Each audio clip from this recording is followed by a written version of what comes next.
Hello students. सो ये आज से अपन क्या करने वाले हैं, बेसिकली एमपी के पढ़ने वाले हैं और इस चैनल पे आपको एमपी के कंटेंट अभी कंटिन्यूसली दिखेंगे। तो जैसे भी आपके सामने ये वीडियो लेक्चर्स आते हैं, इस चैनल सामने आता है आपके, तो आप इसको सब्सक्राइब कर सकते हैं। आप इसको लाइक कमेंट शेयर जो भी करना चाहे आप कर सकते हैं, वो आपके हाथ में। अपना क्या काम रहेगा वो थोड़ा सा अपन बता देते हैं कि मैं आपको कोई भी टॉपिक जो भी यहाँ पे लूँगा, तो मैं ट्राई करूँगा कि उसको आपके सामने अराउंड 30 मिनट्स में उसका कंप्लीट मैं निचोड़ आपको दे दूँ। ठीक है, ये मेरा टारगेट रहेगा। दूसरा, बेसिकली अभी अपन सिर्फ एम पी जी के वो इस चैनल पे लेने वाले हैं, तो मेरी टारगेट ऑडियंस जो है, स्पेशली अपन थोड़ा सा भी टारगेट कर रहे हैं असिस्टेंट प्रोफेसर को। बाकी और किसी के एग्ज़ाम में भी ये जो कंटेंट एम पी जी के आता है वो इसको बेझिझक देख सकते हैं। ठीक है, सबके काम का है। और इसके बाद में जैसे ही ये लेक्चर ख़त्म हो जाएगा, तो ये जो जो अच्छे से जो नोट्स हैं वो आपको वीडियो के डिस्क्रिप्शन बुक्स में मिल जाएंगे for the free of cost. आपको उसके लिए कोई चार्ज कुछ पे नहीं करना। ठीक है, चलिए तो पहला अपन टॉपिक आज डिस्कस करना शुरुआत करते हैं। एक्चुअली मैंने थोड़ा सा टॉपिक क्या है, डायनेस्टी से शुरू करा है। तो जो अपना पास है इतिहास का पार्ट है, हिस्ट्री का पार्ट है, उसमें सबसे पहले अपन आज लेने वाले हैं गोंड डायनेस्टी। अब गोंड डायनेस्टी में क्या है, देखो इसका इतिहास कैसे, इसका इतिहास और कैसे इसका संप्रभुता और शौर्य, कैसे ये इनकी जो है विद द टाइम कैसे ये मतलब इन्होंने राज किया, वो सारा अपन थोड़ा सा समझने वाले हैं। अप्रोक्सीमेटली अगर बोलें अपन, तो इन्होंने लगभग लगभग 500 साल तक राज किया है। ठीक है, तो ये दंडाकरण ने जो रामायण काल के समय की बात है, वहाँ का जो क्षेत्र था छत्तीसगढ़ का, वहाँ से लेके इन्होंने एमपी में बहुत समय तक राज किया। और 1857 की जो विद्रोह था, उसमें भी इनका बहुत अच्छा योगदान है। तो मतलब आप समझ सकते हो, यहाँ से क्वेश्चन तो इससे बनने के पूरे पूरे चांसेस रहते हैं। अब थोड़ा सा बेसिकली समझते हैं कि क्या इसमें क्या है। तो इनकी प्राचीन जड़ों के बारे में बात करी जाए, तो वो अपने पास मिलेंगी कि रामायणकालीन जो है ये लोग, और दंडाकरण जो क्षेत्र है वर्तमान छत्तीसगढ़ में, वहाँ से इनका संबंध था। फिर इनमें जो इस वंश की जो गोंड वंश की स्थापना है, वो सबसे पहले किसने करी थी? यादव राय ने। ठीक है, यादव राय ने करी थी। कब करी थी? 1328। ये बहुत बेसिक क्वेश्चन पूछा जा सकता है, क्योंकि एकदम शुरुआत, और इनका योगदान क्या है और किस तरीके से इन्होंने काम किया, तो वही यही कुछ पॉइंट्स रहते हैं अपने पास। तो देखो कैसे क्या किया। तो अपन बोल सकते हैं कि माँ नर्मदा की प्रेरणा से गढ़ा। अब देखो सबसे पहला पॉइंट, इंपॉर्टेंट पॉइंट है यहाँ पे, गढ़ा जबलपुर। क्या है? गढ़ा जबलपुर की राजकुमारी जो थी रत्नावली, कौन थी? रत्नावली से विवाह कर गोंड वंश की स्थापना करी। तो गोंड वंश की स्थापना कैसे हुई, वो चीज़ आई थिंक आपको समझ आ गया होगा। इन्होंने स्थापना किस तरीके से करी, ये इंपॉर्टेंट पॉइंट है, ये समझ आ गया आप लोगों को। फिर अगला पॉइंट है कि इन्होंने कुछ राजपूत पहचान दिखाने की भी कोशिश करी कि भाई ये राजपूत हैं। इन्होंने ऐतिहासिक कैसे कुछ प्रदर्शन करने की कोशिश करी। कैसे करी? तो शासकों द्वारा कालांतर में स्वयं को राजपूत के रूप में स्थापित करने की कुछ प्रयास करेंगे, लेकिन वो अपने को नहीं पढ़ने की क्या प्रयास करे, बस ये ध्यान रखना कि राजपूत दिखाने की इन्होंने खुद को पोर्ट्रेट करने की कोशिश करी है। ठीक है, फिर अगली बात करें अपन, इसमें गोंड वंश में जो बेसिकली दो टाइप के गोंड होते थे, एक तो राजगोंड होते थे और दूसरा अपने पास धुरगोंड होते थे। ठीक है, बेसिकली गोंड जो है दो टाइप के होते थे, राजगोंड और एक धुरगोंड। अब राजगोंड क्या होते थे? जो शासक वर्ग होता था उसको राजगोंड बोलते थे जनरली, बेसिकली जो शासन करता था उसको राजगोंड बोलते थे, और जो शासित वर्ग था, जो जनता थी, उसको धुरगोंड बोला जाता था। ठीक है, अब इतिहास के क्या क्या प्रमाण मिले हैं हमें, वो देखना है अगला पॉइंट, कि भाई ऐतिहासिक दृष्टि से इनके क्या क्या अपने पास बेसिकली प्रमाण हैं जिससे गोंड डायनेस्टी के बारे में पता चलता है। तो सबसे पहला और इम्पोर्टेंट है अपने पास रामनगर संस्कृत अभिलेख। कब कब का है ये? 1667 का। ठीक है, रामनगर संस्कृत अभिलेख। अब इसमें क्या है, बेसिकली राजा हृदय शाह जो थे, ये गोंड वंश के ही थे अपने पास, राजा हृदय शाह, उनके द्वारा मोती महल में उत्कीर्ण है ये रामनगर संस्कृत अभिलेख जो है, वो राजा हृदय शाह द्वारा जो मोती महल बनाया गया है उसमें उत्कीर्ण किया हुआ है। और इसमें यादव राय से लेकर हृदय शाह तक 54 वंश शासकों की वंशावली के बारे में पता चलता है। तो देखो, नॉर्मल सा थोड़ा सा ध्यान रखना कि भगवान राम जो है हमारे हृदय में निवास करते हैं, है ना? थोड़ा सा इसे ट्रिक बनाने की कोशिश कर रहे हैं कि भगवान राम हृदय में निवास करते हैं। तो रामनगर संस्कृत अभिलेख किसका है? राजा हृदय शाह का। ठीक है, और उनके मोती महल के अंदर उत्कीर्ण है, और इसमें यादव राय से लेके हृदय शाह तक खुद है तो हृदय सा खुद खुद ने वहाँ पे उत्कीर्ण करवाया, तो वहाँ पे उस खुद के बारे में तो होगा ही होगा। तो 54 शासकों की वंशावली का उल्लेख उसके अंदर मिलता है। ठीक है। अच्छा, मतलब ये जो मैं बता रहा हूँ अभी इधर वाले, ये इनके खुद के दरबार और पुरातात्विक साक्ष्य हैं। अब इसके बाद में दूसरा है गढ़ेश नृप वर्णम। क्या नाम है? गढ़ेश नृप वर्णम। अब देखो, इसको थोड़ा सा गणेश की जगह थोड़ा रीड कर लो कि गणेश, तो गणेश का रूप, एक तरीके से ऐसे बोलो कि गणेश भगवान का रूप। तो गणेश नृप वर्णन किसने लिखा? रूपनाथ झा ने। ये भी पूछा जा सकता है। ठीक है। तो ये गणेश नृप वर्णन रूपनाथ झा द्वारा कृत एक श्लोक संग्रह है, जिसमें 63 गोंड शासकों की जानकारी मिलती है। 63 गोंड शासकों की जानकारी इसमें मिलती है। तो दूसरा गणेश नृप वर्णन हो गया। फिर तीसरा है रस रत्न माला। अब रस रत्न माला जो है अपने पास संग्राम शाह, या फिर जिनको आमरदास भी बोला जाता है, जिनको संग्राम शाह की उपाधि बाद में दी गई थी। तो रस रत्न माला किसने लिखा है? स्वयं संग्राम शाह द्वारा रचित है रस रत्न माला। ठीक है। ये तो इनके दरबार के अंदर लिखे हुए हैं। अब दूसरा है कि उसी टाइम में बाहर भी तो कहीं ना कहीं हिस्ट्री लिखी जा रही थी, या हिस्ट्री नहीं तो मतलब कोई तो चीज़ें साक्ष्य में, लिखित साक्ष्य कुछ हो रहे थे। तो उस टाइम बाहर जो लिखे जा रहे थे उनमें भी कहीं ना कहीं गोंड शासकों के बारे में, गोंड राजाओं के बारे में वर्णन है। वो कहाँ कहाँ है? तो सबसे पहले अकबरनामा। अब अकबरनामा किसने लिखा है? अबुल अबुल फजल ने। अब अकबरनामा में क्या है? रानी दुर्गावती और आसफ खां की जो नरई का युद्ध हुआ था, है ना, रानी दुर्गावती और आसफ खां के बीच में जो नरई का युद्ध हुआ था, कब हुआ था? 24 जून 1564 के अंदर। उसका विस्तृत वर्णन किसमें मिलता है? अकबरनामा में मिलता है। ठीक है। फिर अगला नाम है अपने पास वीर भानुदय काव्यम। वीर भानुदय काव्यम। अब इसके कवि कौन थे? माधव। बघेल शासक वीर भानु और गोंड शासक संग्राम शाह के संबंधों का विवरण किसमें करा गया है? वीर भानुदय काव्यम। वीर भानुदय काव्यम के अंदर इसके कवि कौन थे? माधव थे। इन्होंने क्या करा? बघेल शासकों, जिसमें बघेल शासक कौन है? वीर भानु और गोंड शासक संग्राम शाह। तो आपसे ये पूछा जाए कि वीर भानु जो कि अपने पास एक बघेल शासक थे, और गोंड शासक संग्राम शाह जिनको आमरदास भी बोला गया, उनके संबंधों का विवरण किस काव्य में मिलता है? तो आप क्या बताओगे? वीर भानुदय काव्यम के अंदर मिलता है, जिसको लिखा कवि माधव ने। ठीक है, ये है। फिर अगला है अपने पास सूरज प्रकाश। ये काफी इंपॉर्टेंट है, सूरज प्रकाश। सूरज प्रकाश में क्या है? ये एक सिख ग्रंथ है, और सूरज प्रकाश में क्या लिखा गया है?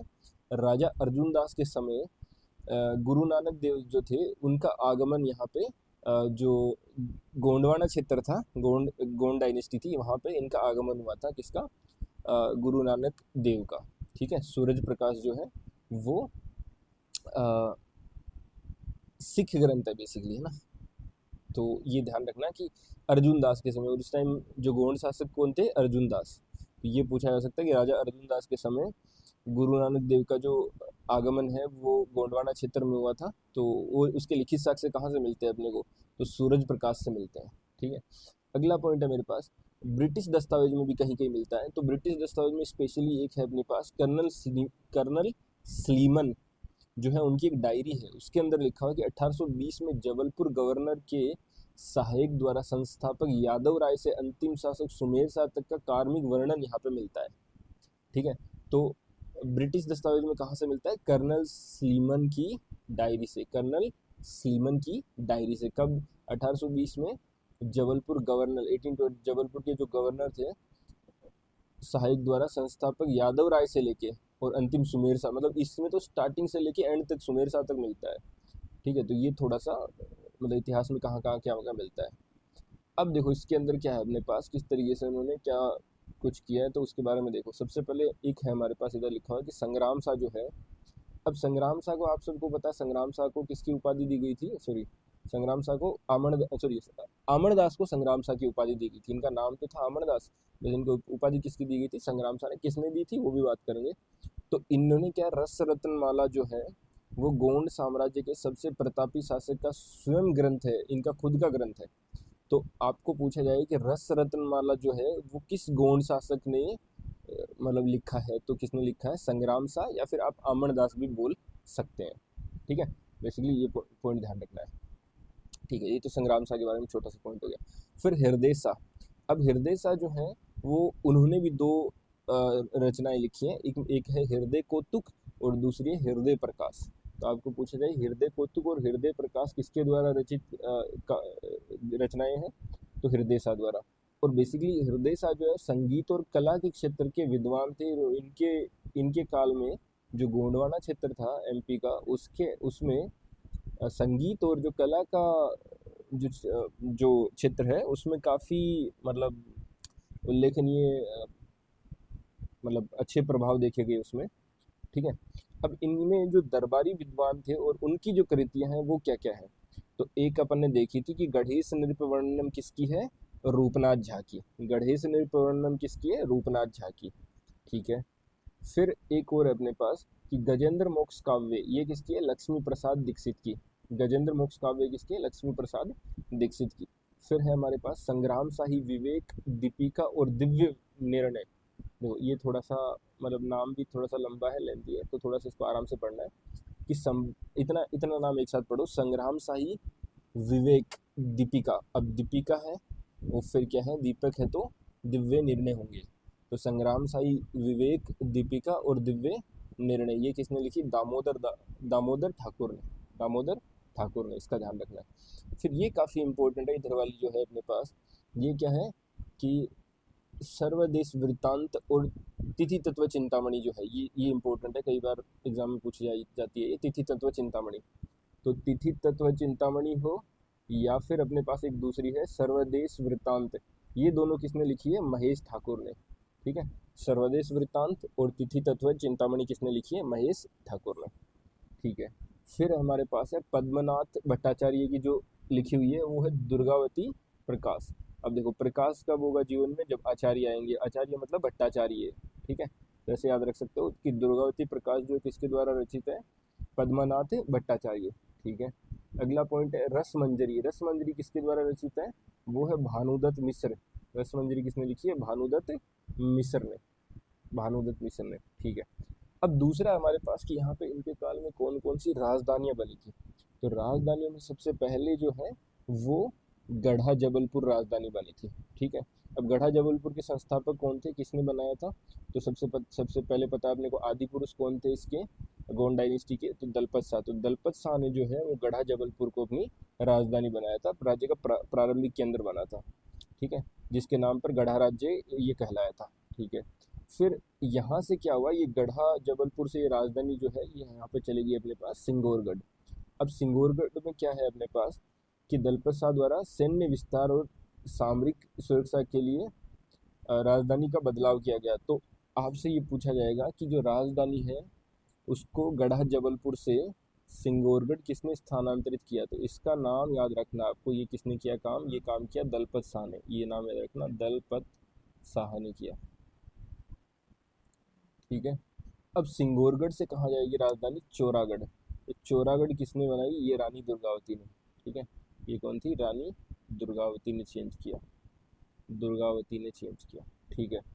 फिर चौरागढ़ से राजधानी कहाँ जाएगी, रामनगर मंडला। ठीक है।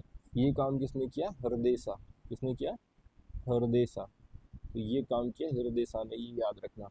फिर अपने को क्या याद रखना है कि रामनगर से राजधानी कहाँ जाएगी, मंडला। मंडला शहर जो है वो अपने पास वहाँ जाएगी। तो ये काम किसने किया, ये काम किया नरेंद्र शाह ने। किसने किया, नरेंद्र शाह ने। नरेंद्र शाह ने।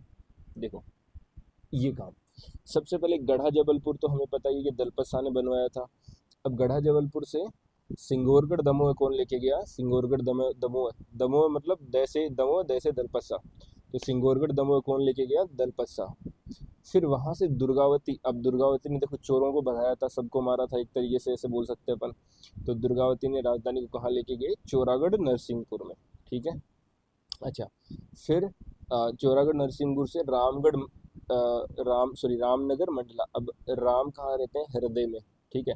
तो रामनगर मंडला राजधानी किसने स्थानांतरित की, मतलब रामनगर मंडला राजधानी कौन लेके गए, हृदयसा। ठीक है। राम रहते हैं हृदय में, तो रामनगर मंडला में राजधानी कौन लेके गए, हृदयसा। ठीक है। फिर रामनगर मंडला से मंडला शहर कौन लेके गया, तो वो लेके गया नरेंद्र शाह। ठीक है। तो ये थोड़ा सा ध्यान रखना है। अब देखो इनके बारे में थोड़ा थोड़ा पढ़ लेते हैं। तो गढ़ा जो है वो जबलपुर, ये तो पढ़ लिया अपने, दलपत शाह ने शुरुआत में करी थी, यही इसके वंश के आदि पुरुष भी कहलाते हैं।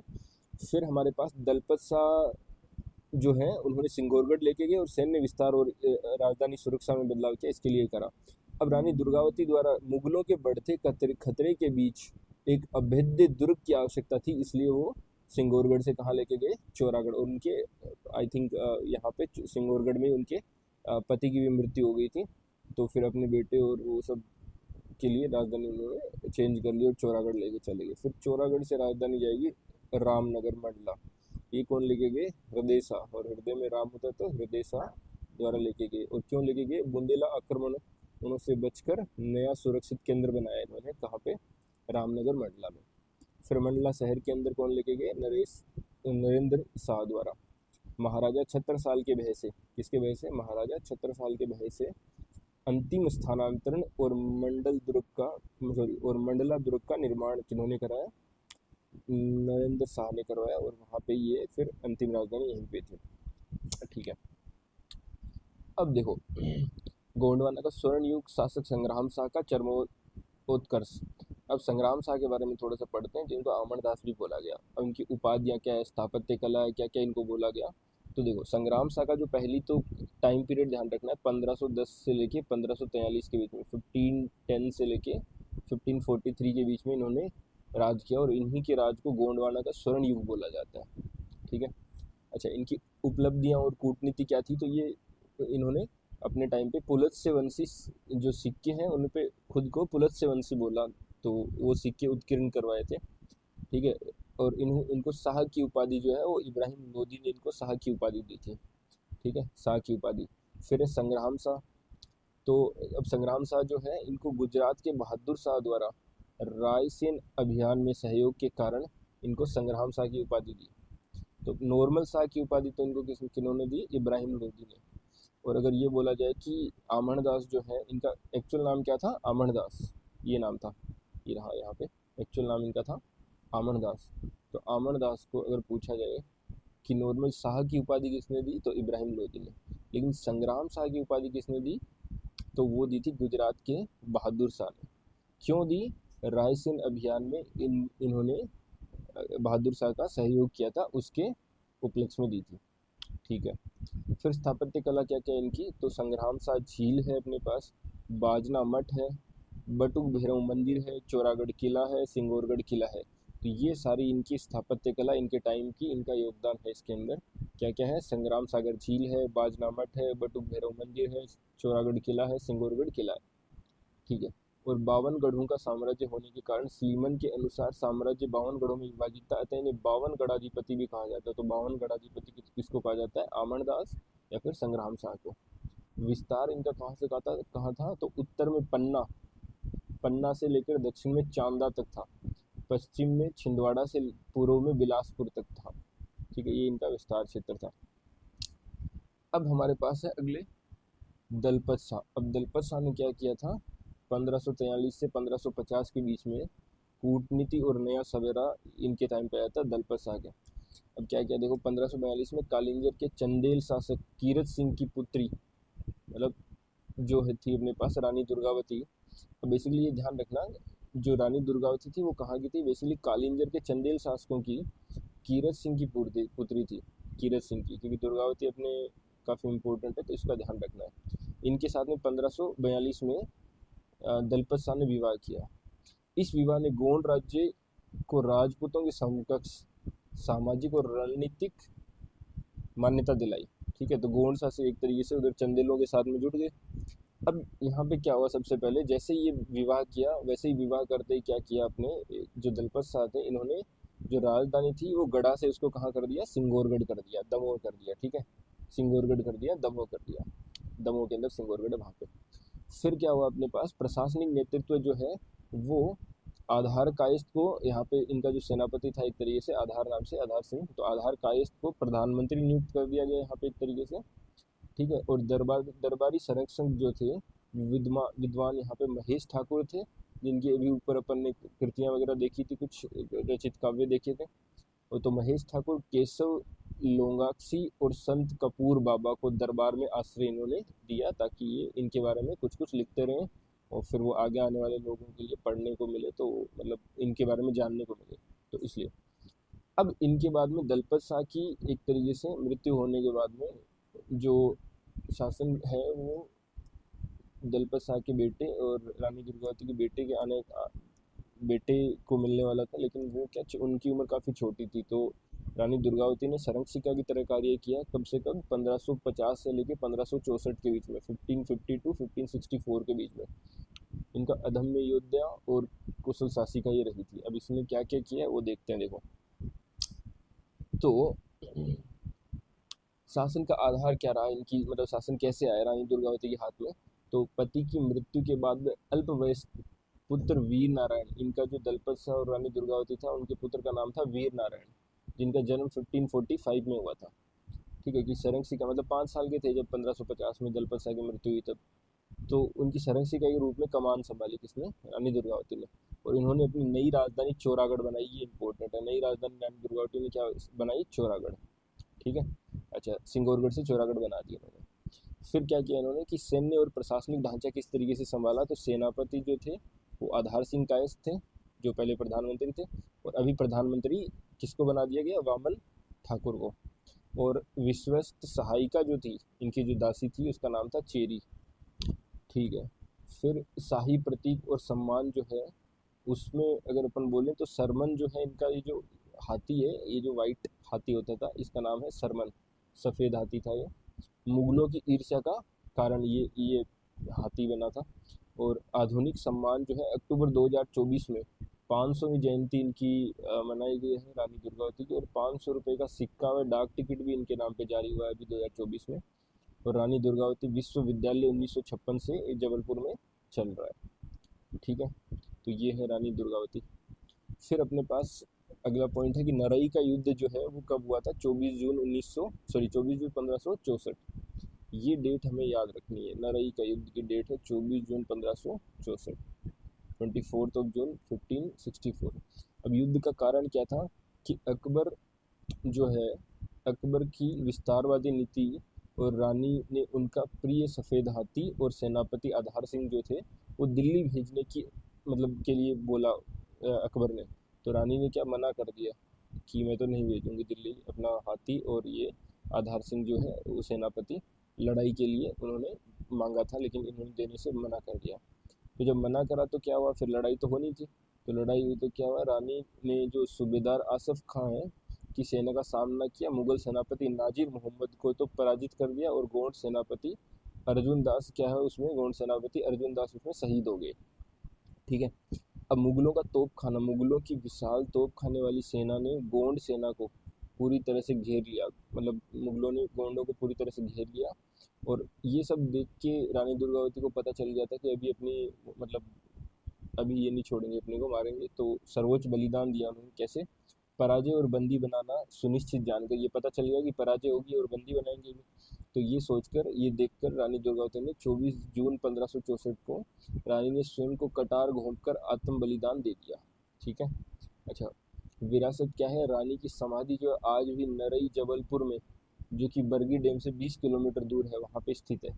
तो नरई जबलपुर में रानी दुर्गावती की समाधि है, कहाँ से, बरगी डैम से 20 किलोमीटर दूर। अच्छा, अगला पॉइंट है उत्तरवर्ती गोंड शासक संघर्ष और अस्तित्व की लड़ाइयाँ। अब क्या हुआ, अपने पास कुछ गोंड शासक है, उनके इम्पोर्टेंट कुछ हैं कि मुगलों का जो दबाव आने लगा उसके उपलक्ष्य में, मतलब उसके अगेंस्ट में क्या किया उन्होंने। तो पहला है अपने पास मधुगर शाह। मधुगर शाह का जो टाइम पीरियड है 1576 से 1585 के बीच में, 86 के बीच में तक है। अब इन्होंने क्या किया, मुगल दरबार में उपस्थित होने वाले प्रथम गोंड शासक जो है वो मधुकर शाह मुगल दरबार में उपस्थित हुए थे। मतलब अगर आपसे ये क्वेश्चन पूछा जा सकता है बिल्कुल कि मुगल दरबार में उपस्थित होने वाले प्रथम गोंड शासक कौन थे, मधुकर शाह। ठीक है, अब इन्होंने क्या किया, बघेलखंड पर कब्जा, प्रथम गोंड बघेली संघर्ष का प्रारंभ भी इन्होंने ही किया, मधुकर शाह से हुआ। तो अगर एक क्वेश्चन इंपॉर्टेंट कि मुगल दरबार में उपस्थित होने वाले पहले गोंड शासक कौन थे, मधुकर शाह।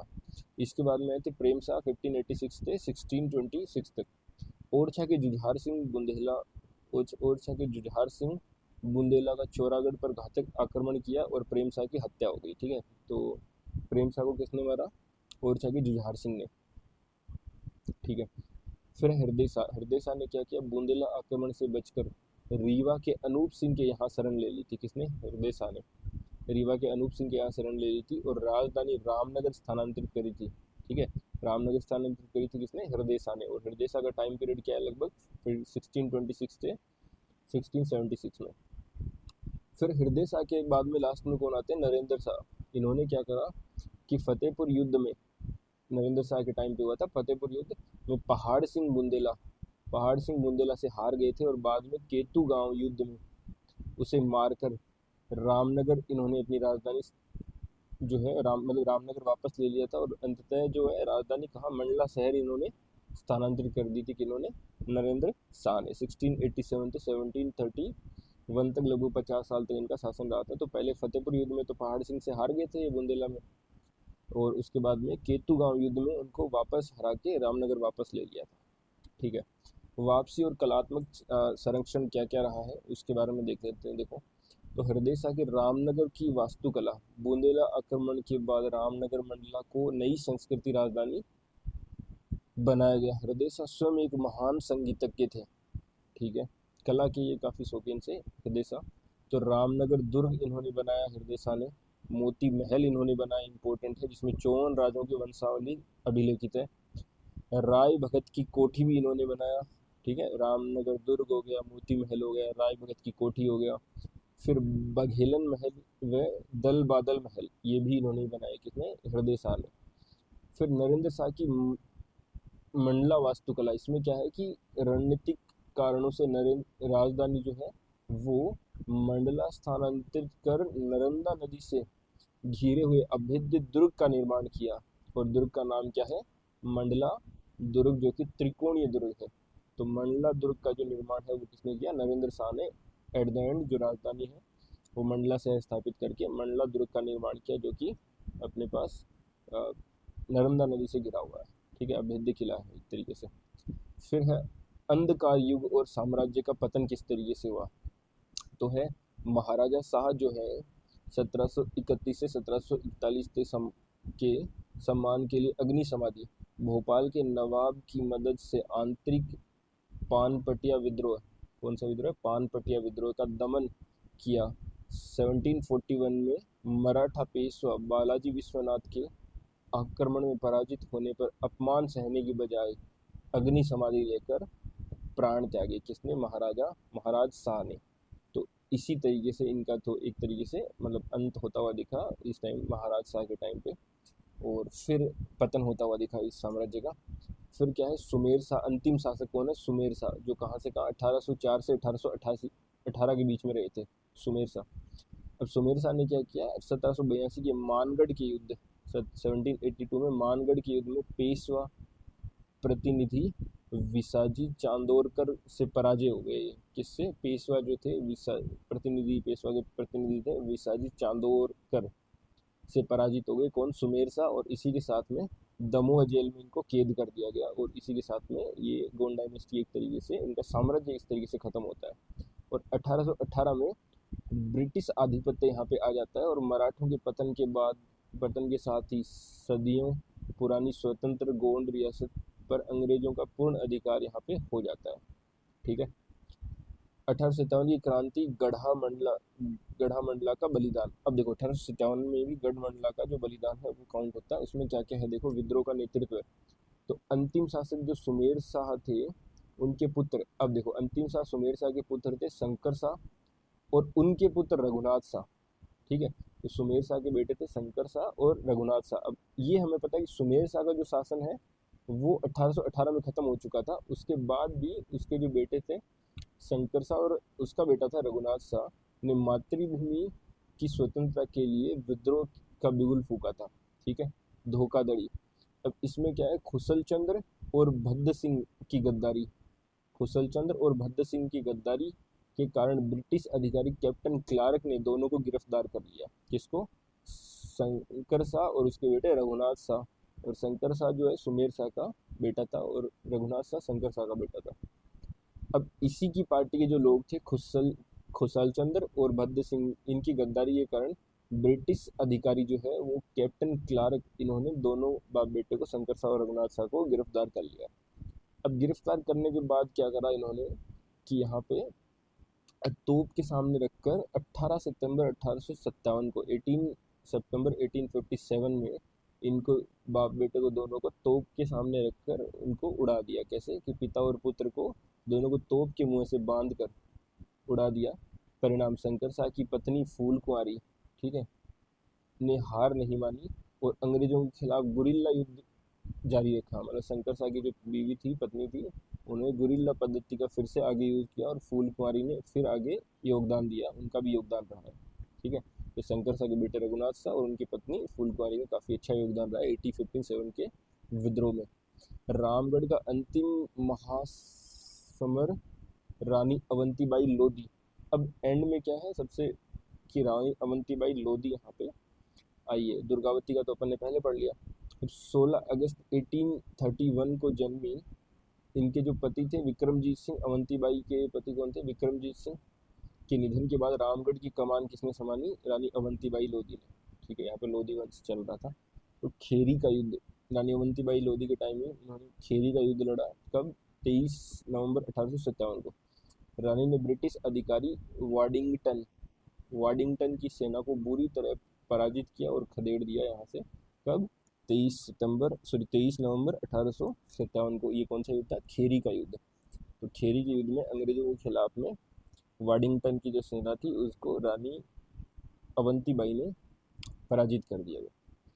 और अवंतीबाई को यहाँ पे मध्य प्रदेश की लक्ष्मीबाई भी बोला जाता है। वैसे लक्ष्मीबाई तो हमें पता है कहाँ की है, यूपी इधर की झांसी की रानी थी लक्ष्मीबाई, लेकिन इनको अवंतीबाई को एमपी की लक्ष्मीबाई बोला गया। देवहारगढ़ का घेराव और बलिदान। 20 मार्च 1858 को वाडिंगटन ने रीवा और नागपुर की संयुक्त सेना के साथ पलटवार किया। देवहारगढ़ के जंगलों में घिरने, कहाँ, कौन से जंगलों में घिरने पर, देवहारगढ़ के जंगलों में घिरने पर 1564 की रानी दुर्गावती की भांति, है ना, दुर्गावती की भांति इन्होंने भी, अवंतीबाई ने भी क्या किया, अपनी सहायिका गिरधारी भाई से कटार लेकर अपनी आत्महत्या कर दी और मातृभूमि के लिए प्राण न्यौछावर किए। इनकी समाधि जो है वो बालपुर में है। ठीक है, तो अवंतीबाई लोधी और इनकी सहायिका कौन थी, गिरधारी बाई। ठीक है, चलो। इसी तरीके से गोंडवाने की अमर भावना संप्रभुता का संकल्प, एक साम्राज्य जिसने कभी अधीनता स्वीकार नहीं करी, वो है गोंड साम्राज्य।